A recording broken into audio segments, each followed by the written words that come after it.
حضرت رسول اللہ صلی اللہ علیہ وسلم کی جو آپ نے چہل حدیث میں پڑھا، ان الغنا غنی النفس، اصل مالداری تو دل کی مالداری ہے۔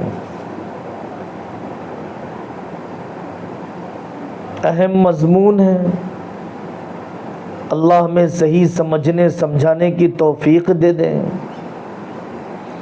اس حدیث میں قناعت کی فضیلت ہے، اللہ کے دیے پر آدمی راضی رہے۔ خوش قسمت وہی ہے جو اپنی قسمت پر خوش ہو۔ خوش قسمت بننا آسان ہے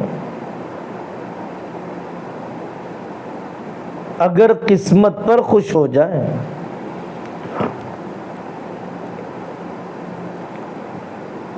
دل کو اطمینان ملتا ہے۔ آدمی لالچی نہ بنے، اپنے سے زیادہ بہتر کو دنیا کے معاملے میں نہ دیکھے۔ جو اللہ نے دیا اسے تھوڑا نہ سمجھے۔ جیب مالدار ہے، دل فقیر ہے۔ خزانہ مالدار ہے، اکاؤنٹ مالدار ہے لیکن دل بھکاری ہے۔ ایسا ہوتا ہے۔ اللہ پر خرچ نہیں کرتا، ماں باپ پر خرچ نہیں کرتا، بیوی بچوں پر خرچ نہیں کرتا، دین کے کاموں پر خرچ نہیں کرتا، مستحقوں کو دیکھ کر خرچ نہیں کرتا، اور بے دین کے مال پر تو رال ٹپکانا ہی نہیں چاہیے۔ قرآن میں اللہ نے فرمایا فَلَا تُعْجِبْكَ أَمْوَالُهُمْ وَلَا أَوْلَادُهُمْ إِنَّمَا يُرِيدُ اللَّهُ لِيُعَذِّبَهُمْ بِهَا فِي الْحَيَاةِ الدُّنْيَا وَتَزْهَقَ أَنفُسُهُمْ وَهُمْ كَافِرُونَ۔ یہ تو بس کافروں کو جو دے رکھا ہے، چوہے کو پکڑنے کے لیے ڈالی جانے والی گھی کی روٹی ہے، جانور کو پکڑنے کے لیے شکار کی طرف سے ڈالے جانے والا چارہ ہے۔ دنیا میں ہی اللہ چکا دینا چاہتے ہیں ان کا بدلہ، آخرت میں کچھ نہیں ملے گا۔ دل کو مالدار بنائیے۔ حضرت رسول اللہ صلی اللہ علیہ وسلم سے اللہ فرماتے ہیں وَلَا تَمُدَّنَّ عَيْنَيْكَ إِلَى مَا مَتَّعْنَا بِهِ أَزْوَاجًا مِّنْهُمْ زَهْرَةَ الْحَيَاةِ الدُّنْيَا۔ آپ للچائی ہوئی نظر سے نہ دیکھیے جو مال اللہ تعالیٰ نے دوسرے دنیا والوں کو دیا ہے۔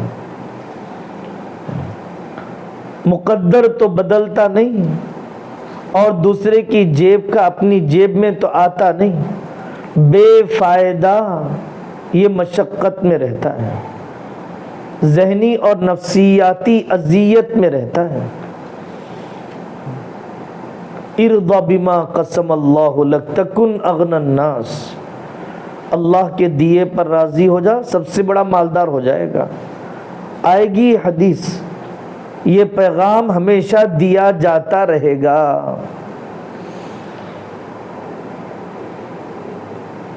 قناعت کی مشق کرنا چاہیے۔ سب سے پہلی مشق یہ ہے کہ خرچ کرنے میں میانہ روی ہو، اسراف اور تبذیر نہ کرے آدمی۔ دوسری مشق یہ ہے کہ اللہ تعالیٰ نے روزی کے دینے میں اپنی حکمت کی وجہ سے فرق رکھا ہے۔ اَهُمْ يَقْسِمُونَ رَحْمَةَ رَبِّكَ نحن قسمنا بینہم معیشتہم فی الحیاۃ الدنیا۔ تیسری مشق یہ ہے کہ مال و دولت، فقر اور غربت یہ عزت اور ذلت کی دلیل نہیں، اللہ کے امتحان کا پرچہ ہے، اللہ کی طرف سے بندوں کے امتحان کا پرچہ ہے۔ اللہ نے کسی کو دے دیا اس کا مطلب اس سے راضی ہیں، کسی کو نہیں دیا اس سے ناراض ہیں، ایسی کوئی بات نہیں ہے۔ جس حال میں بھی ہوں اللہ کے احکام کے ساتھ ہوں۔ قناعت والوں کی نقالی کریں، اتباع کریں۔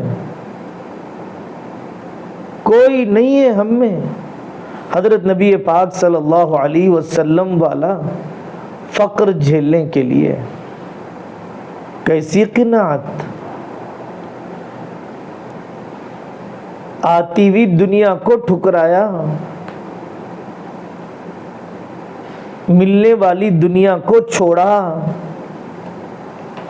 2 مہینے چولہا ہی نہ جلے، بولنا آسان ہے، 2 وقت چولہا نہ جلے ہم سے رہا نہیں جاتا۔ آقا صلی اللہ علیہ وسلم دنیا سے پردہ فرما گئے اور پیٹ بھر روٹی نہیں کھائی۔ روٹی اور تیل آپ نے ایک دن میں 2 مرتبہ نہیں کھایا، نہیں تناول فرمایا۔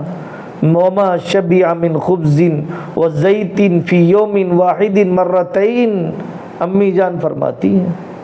بیوی تو رازدار ہوتی ہے۔ کیسا بستر تھا آقا صلی اللہ علیہ وسلم کا؟ ہم میں سے کسی کا ایسا بستر نہیں، چمڑے کا اور اندر کھجور کی چھال۔ صحابہ کرام آپ کے جسم پر نشانات دیکھتے ہیں، بے اختیار رونا آ جاتا۔ حضرت عمر رضی اللہ عنہ رونے لگ گئے۔ مکانات کے ویڈیوز، مجسمے، تصویریں بنانے کی کوشش کی موجودہ زمانے کے مورخوں نے، دیکھ لیجئے ہم میں سے کسی کا ایسا مکان نہیں ہے جیسا حضرت رسول اللہ صلی اللہ علیہ وسلم کا تھا۔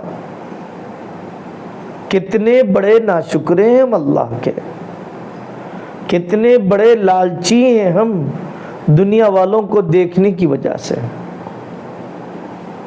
اولیاء کرام کی زندگیوں کو دیکھنا چاہیے، آقا صلی اللہ علیہ وسلم کی سیرت کو بار بار پڑھنا چاہیے، اپنی اولاد کو اس کا عادی بنانا چاہیے۔ بہت سی روایتیں ہیں، اللہ کے نیک بندے مل گیا راضی رہیں، نہیں ملا کوشش محنت کرنے کے باوجود تب بھی راضی رہیں۔ غیرت باقی رہے گی، قرض کی ذلت میں نہیں جائیں گے، سوال کے گناہ میں نہیں پڑیں گے۔ حالانکہ بعض سخت تنگی کے حالات میں سوال کرنا بھی جائز ہے، لیکن جو 3 دن فاقے کو جھیلے، اللہ کے غیر کے سامنے نہ سنائے، اللہ 1 سال کی حلال روزی کا فیصلہ فرما دیتے ہیں۔ یہ حدیث موجود ہے، اور حدیث ہے جو تھوڑی روزی پر راضی ہو جائے اللہ اس کے تھوڑے عمل پر راضی ہو جاتے ہیں۔ جتنا مال زیادہ ہوگا اتنا حساب دینا پڑے گا۔ پڑھیے حضرت عبد الرحمن بن عوف کی زندگی، اتنے بڑے مالدار، اتنے تقوی والے، اتنا اللہ کے راستے میں خرچ کرنے والے، اس کے باوجود ان کے بارے میں کہا گیا کہ عبد الرحمن ابن عوف گھسیٹتے ہوئے جنت میں داخل ہوگا، حساب دینا پڑے گا اسے۔ دنیا کے حلال کا حساب ہے، حرام کا عذاب ہے۔ حلال ہوا حساب و حرام ہوا عذاب۔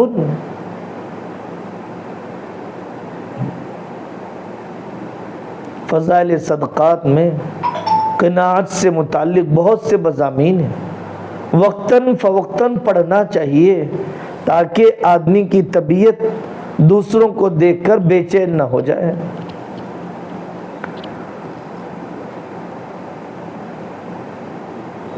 جتنا ہلکا رہے گا اتنی زندگی آسان گزرے گی، جتنا بوجھل رہے گا اتنی ہی زندگی بھی مشکل، آخرت بھی مشکل۔ مشہور واقعہ ہے ایک اللہ والے کا، عطر کی دکان میں آئے، عطار کو دیکھا اور شیشیوں میں جھانکنے لگے عطر کی۔ تو عطر بیچنے والے نے کہا کہ بھئی کیا کر رہے ہو؟ کہا دیکھ رہا ہوں تمہاری جان کیسے نکلے گی ان شیشیوں سے۔ اس نے کہا جیسے تمہاری نکلے گی ویسے میری نکلے گی۔ تو انہوں نے فرمایا میری کیسے نکلے گی؟ دیکھو، لیٹ گئے، چادر اوڑھ لیا، روح نکل گئی ان کی۔ اس عطار کی زندگی بدل گئی۔ واقعتاً میرا دل کتنی چیزوں میں اٹکا ہوا ہے۔ حضرت حسن بصری رحمت اللہ علیہ فرماتے ہیں موجود پر یقین کم ہو، معبود پر یقین زیادہ ہو۔ ان من ضعف یقینک ان تکون بما فی یدک اوثق منک بما فی ید اللہ۔ موجود پر کم یقین ہو، معبود پر یقین زیادہ ہو۔ پرسکون زندگی ملے گی، حیات طیبہ ملے گی۔ حیات طیبہ کا مطلب قناعت ہے۔ حضرت علی، حضرت ابن عباس یہی فرماتے ہیں جتنا لالچی بنے گا، جتنی لمبی امیدیں رکھے گا، اتنا زیادہ بے چین رہے گا۔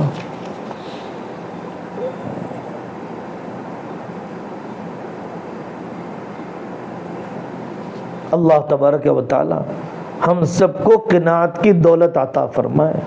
اللہ کے نیک بندے دعا کرتے تھے اللہم رضینا بقضائک وقنعنا بعطائک۔ اے اللہ، آپ کے فیصلوں پر راضی رہنے والا بنا دیجیے اور آپ کی عطا پر قناعت کرنے والا بنا دیجیے۔ آپ جتنا دے دیں اس پر قانع رہنے والا بنا دیجیے۔ خاندان کے جھگڑے ختم ہو جائیں گے۔ مخلوق سے امید ہی تو عذاب ہے۔ بہت بڑا عذاب دل سے ختم ہو جائے گا۔ اللہ تعالی ہمیں عمل کرنے کی توفیق عطا فرمائے۔ وصلی اللہ تعالی علی خیر خلقہ محمد وعلی آلہ واصحابہ اجمعین والحمد للہ رب العالمین۔